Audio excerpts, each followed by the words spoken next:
আমরা দিয়ে দিচ্ছি এখন কেন সিদ্দিক অ্যারেস্ট হবে না এটা বিষয়। আর এই সিদ্দিক অবশ্যই তাই আওয়ামী লীগের দোষরে মামলায় অ্যারেস্ট হয়ে কালকে আমরা কোর্টে দেখতে চাই। যে সিদ্দিক আপনি দেখেন আপনার আওয়ামী লীগের দেখেন ভাই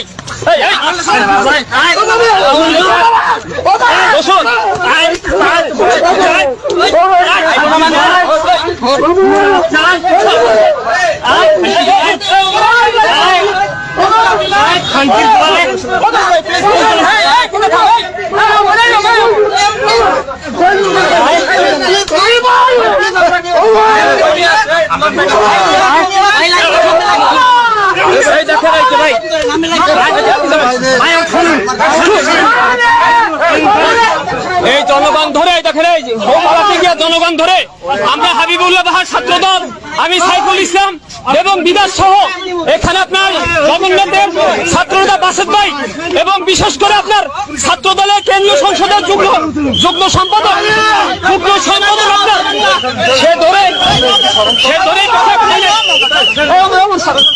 এই দেখেন আমরা এখন পুলিশের হাতে আমরা দিয়ে দিলাম, সমর্থ করলাম।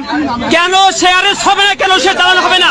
আওয়ামী লীগের দোষর তাকে কোনোভাবে ছাড়া হবে না। আমাদের হাবিবুল্লাহ বিশ্ববিদ্যালয়ের 2টা ছাত্র শহীদ হয়েছে।